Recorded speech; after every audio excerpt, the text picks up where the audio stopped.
Good afternoon to one and all. I am going to discuss about storage classes and in particular in programming in C language. So to know about storage classes, why we have to go for a storage class? Normally we declare variables for the purpose of programming. We are using variables, and that variable can have can be of any data type, say like integer, float, double, like that, character, all those things. Those are all the primitive data types. In addition to that, we can tell what is the scope and what is the lifetime of that particular variable using the storage classes. That is the definition given over here. A storage class defines the scope, that is the visibility, and the lifetime of the variable or a function within the C program. So C supports 4 types of storage classes: auto, register, static, and extern. We will see one by one. See, the first one is auto storage class, which is the default storage class that is available. So when we are not specifying any storage class, then defaultly it is taken as the auto. So for example, I have given here inside the main function I have here 2 variables called as count and month. Count is not declared as not specified any storage class, it is just declared as int count. And the second one, month, it is been declared as auto int. So what will happen is both will be treated as the same. So int count will be local to the main function. Again the same way, month will also be local to the main function. So next we will see. So the points about, there is few observations that we have to have about auto variables, that is auto storage class, is any variable local or to main will normally live throughout the whole program. That is what they have given, although it is active only in main. That is, we can access those variables. So during recursion, the nested variables are unique auto variables. That means when we have nested of, that is many variables inside a function also we have, and outside something we have also a thing. And so what happens is the nested variables are unique, or that is when you have local, it is local to that particular function. And then can also be within blocks, that is what I have given. And if you have not initialized, it will be taking the default thing as a garbage value. So that's about the auto. Next we have the next storage class called as register. So the register storage class, why we have this particular storage classes? Normally when we declare any variable, it is allocated a memory in the RAM. So when we don't want to have in RAM, instead of that we want to have it in the local register. That is, every processor will have its own registers. In that itself, if you want to store, then you can go use the storage class called as register. So we have to see how it has been declared. So then why we go for it? When we want any variable to be accessible faster, then we have to declare that variable with the help of storage class register. So this is how I declare a register storage class. I use this register storage class. So inside a main function, so we have this miles example, which is of type integer. So normally when we declare int miles, it is allocated 2 bytes of memory in the RAM. But when we declare like this, it allocates those 2 bytes of memory if the register in the microprocessor it is free. So that is how it is done. So this is what I have given, that I have presented in the slide. So register should only be used for variables that require quick access. That is, we cannot use as it is, just like that for any variable. Whichever needs fast access, only we can use that. Then one more thing, we have to be very clear. Once you declare a once you define the storage class register, it doesn't mean that it will be allocating the memory in the register only. It will be allocating, even if the register is not free, it will be allocating in RAM also. Next, how to declare a register variable? So we have to use the word called as register, followed by the data type, followed by the variable name. and as I already mentioned, only few variables can be placed in the register. So we have to be very careful on choosing whether this particular variable, the variable that we want to define as register with the register storage class, has to be defined. It's a must. And then if it is not having, that is, say, will automatically convert register variables into non-register variables if the register, no register is free for accommodating this particular variable. And very important point we have to be noted out is we cannot try a global variable to be a register variable. Then the third storage class we have is static variables. So normally when we have any variable declared inside or outside a function, its scope, its lifetime is, that is its visibility is only within that, and its scope is only till that program, that the function executes. So when we want to, when it comes out again, when we again call back that function one more time, the lifetime of that will not exist for a normal variable. So when we have the static variable, the value retains. So we'll see the example in the forthcoming slides. So we have how to declare a static storage class using the keyword called as static, followed by the data type, followed by the variable name. So it need not be only integer. So that is why I have given it as one integer example and one float example. And the static can be an internal variable, that is for a global variable or a local variable.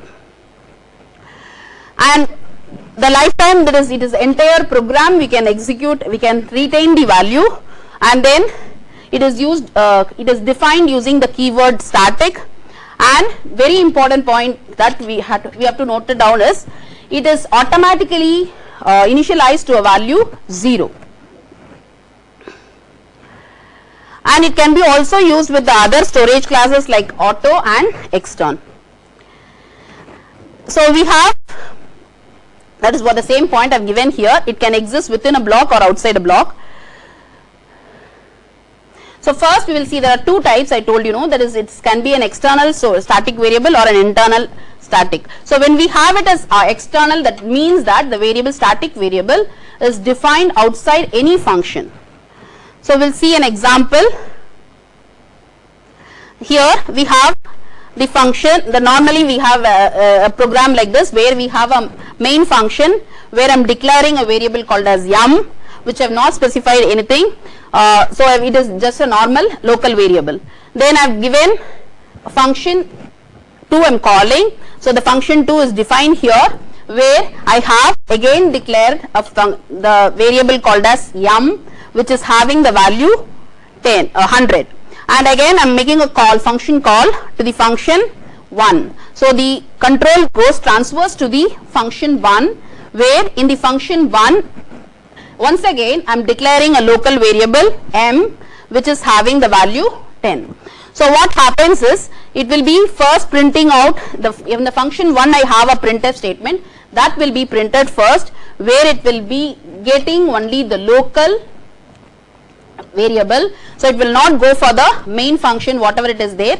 So it will be printing the local value. So what is the local value of m over here? It is 10. So that is printed first. Then the control return back to the function 2, where the local m value is 100. So it prints the 100 for the next one. And the control is transferred back to the main function, where it is again printing m value, which again prints the local value 1000.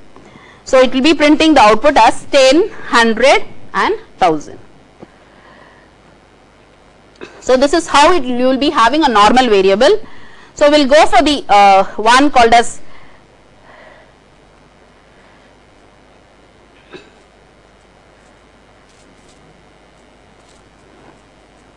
so the external static variable. What we happens is, when we declare a variable that it has to be outside any function and declare that as static, and the value will be retained throughout the program, when until the program stops execution, the value will be retained.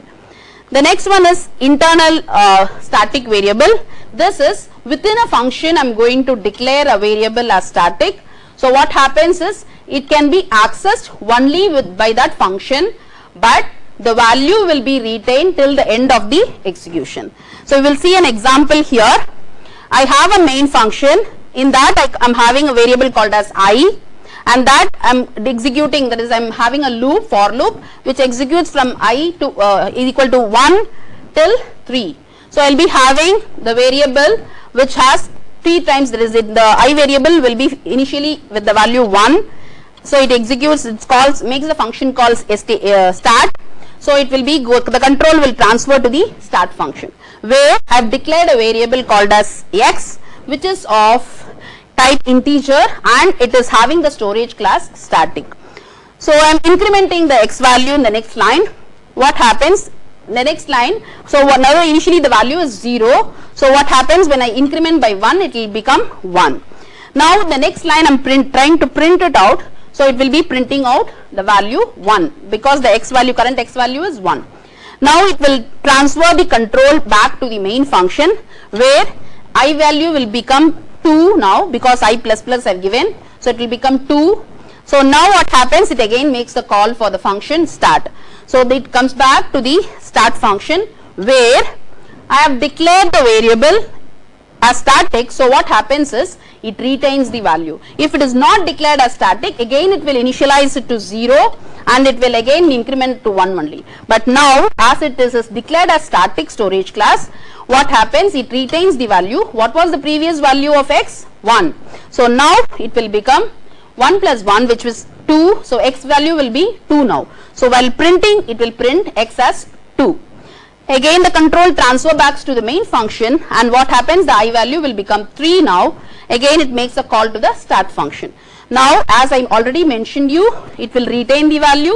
So already it is 2, now it will become 3. So it will print the x value as 3, now it will go back. The for loop condition, that is the what condition is specified over there, I should be less than or equal to 3. But now I will get incremented, it will become 4, which is greater than 3. So the loop exits. So the output will be like this. So x is equal to 1, x is equal to 2, and x is equal to 3. So this is how I will be having as a one which is internally defined. And the main point that we have to be known is the static function. The static need not be used only with the variables, it can be even used with the function. So static variables declarations can also be used to control the scope of a function. So what happens when you declare a function as a static? So if you want a particular function to be accessible only to the functions in the file in which it is defined, and not to any other function that is outside that particular program, we don't want to call this function, then you declare that thing as static function. That means I've given an example here, power, which can be no way used outside this program by any other program for any other purpose. Now we have the last one, extern. So the extern storage class is one which is going to be the last storage class that we are going to see today. So extern is used to give a reference to the global variables that is visible. So before going for what is extern, we should know what is a global variable. So we have here the global variable example, where I have the variable declared x, which is outside any of the function. So that is the global variable. So here I have 3 functions except main. So other than main, I have 3 functions: function 1, fun1, fun2, and fun3. So what happens is I can access this particular x variable in main function, in fun1, fun2, and fun3. That is the merit of having a global variable. So here I have declared the variable global variable as x and have not initialized it, and inside the main function will get the control first. So where I have x is equal to initialized to 10. Now I will print the value of 10. So it will print the value 10. Then I am making a function call, so to the fun1. So the control transfers to the fun1 function, where I am incrementing the value of x by 10. So what was the initial value? 10. So it will be incremented by 10. So now the x value will become 20. So it will return back and it will print the value 20. Next function called to fun2. What was the already value of x? 20. So now it is initializing it to now in this function, if you see, it is declaring a variable int x, again local. So whenever I have a function local, whenever I have a variable local to any function, then that has the higher priority than the global one. So here I am initializing the local variable x to 1 and returning that value x. So what happens is, when I try to print it out, I will be getting the value as 1. Then it will call the function called to fun3, where already the x global variable x has the value 20. Now it will become 20 plus 10, 30. So it will be printing that value. So that is what I have here. So it prints initially 10, then 20, then as it is a local variable, it is printing the local variable value. So it is printing 1 for the function 2, fun2, and then for function 3 is accessing the global variable, it will be printing the value 30. So this is how we have as a global variable. Now we will see the usage of extern. So whenever I am going for an external variable, it is not only within that particular global variable, can be used throughout the program, but you want to use that particular variable even outside the program, you have to use the storage class extern. So how to use it? So I will be declaring normally in the one place, I will be declaring it as int I, and in the other file where I am accessing that, I have to declare the variable as extern int I. And we have to be very careful. The C compiler doesn't know that you are defining in the other place in some other way or not. It cannot go for considering that. So we have to be carefully, we have to be very careful when declaring those things. Say here I have the int I can declare in the extern other file, I can declare it as extern long int I. So which is actually not carried out, which is not found by the compiler. So it is unpredictable. That is what we have to do. So we have to use the keyword extern for the making the variable to be an external storage class. So here again I have one more example where I have local there's two variables called as number, which is of type integer, and length of type float, and I have initialized that with the value 7.5. Now I am going for the main function.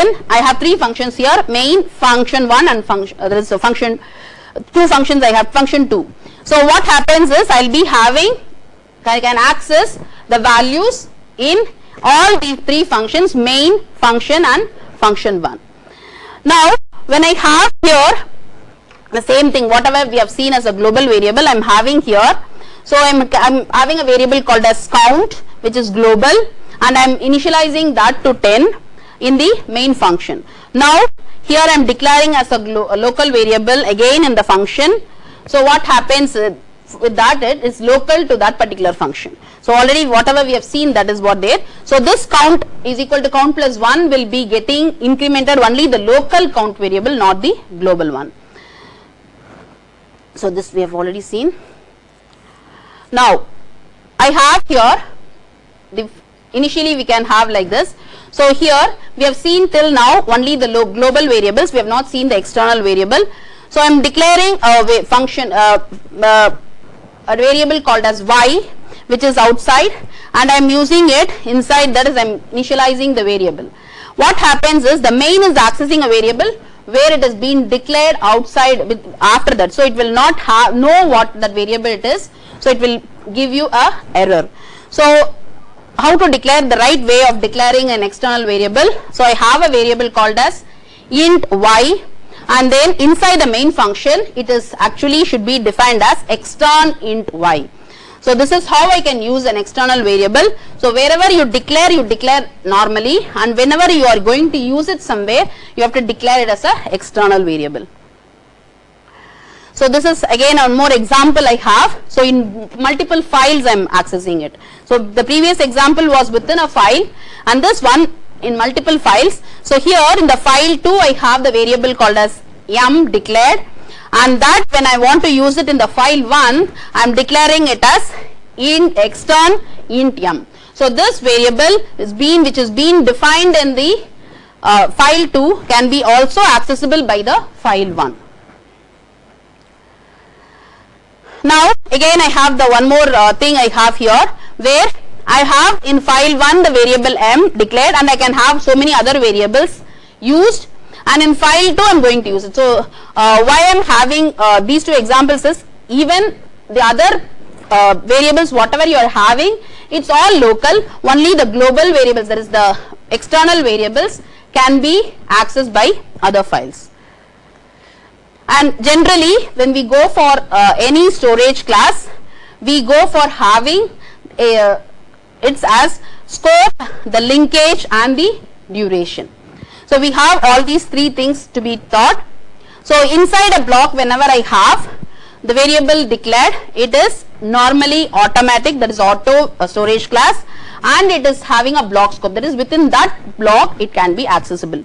And when we go for an outer level, that is the outermost level, when I have, then it is going to be a static, and it can be accessed by the other way, outside the function also, and it is going to have the file scope, that is throughout the file I can have the variable accessed, and then its linkage is external, that is even the other functions can use it.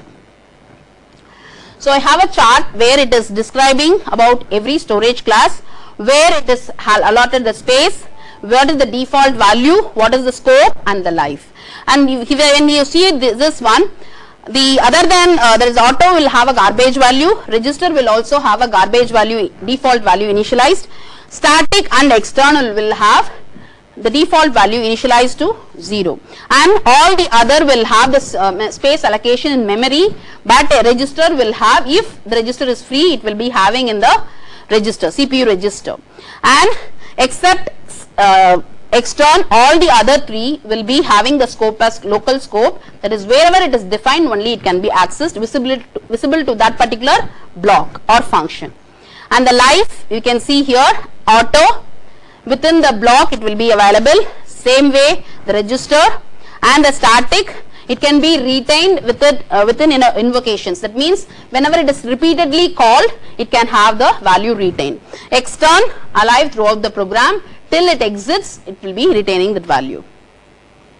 So we have two programs where we can find out. So here I have an example where I have in the main function I have declared a variable called as int, or there is a I of type integer which is of static. So what happens, I am trying to print it out, so it will print the value 5. Next I am decrementing the I value, so it will become 4, again it is calling the main function. So the main function, as the variable I is declared as static, it retains the value, that is what I told you previously. So it retains the value, so now the I value will become 4. Next time it will decrement the I value, so it will become 3. So like that it repeats and it prints till 1, because it is a function if 0, it will not go inside to the block. So that means if it is false, it will not go inside the block itself, so it will come out of the if block. One more example I have here, where I have a function called as fun, which is called thrice. So what happens, I am declaring a variable, one variable I, which is of type integer, which is of and having the storage class auto, and the next one I have as j variable, which is of type integer, which is of static. So we will see the difference between those two. So I am incrementing I value and I am incrementing j value. So I will become 1, j will become 1. I am printing the value, so it will print I and j equal to 1 space 1. Now again when I make a function call fun, again it will go back there. Static value, static variable retains the value but not the auto variables. So what happens, auto variable again initialized to 0, so it will print again 1 because it is incremented by 1. Then now j will be already having the value 1, so when it is incremented by 1, it will print as 2. The next time when the func calls, again the I value will be 0 only, so it gets incremented by 1, it prints the value as 1 for I, and for j as it retains the value because it is declared as a static variable. So that is the power of static. When you want to retain a value within the compilation of that program, there is a program exit, before the program exit you want to have the value retained, then you can declare the variable as static. Thank you.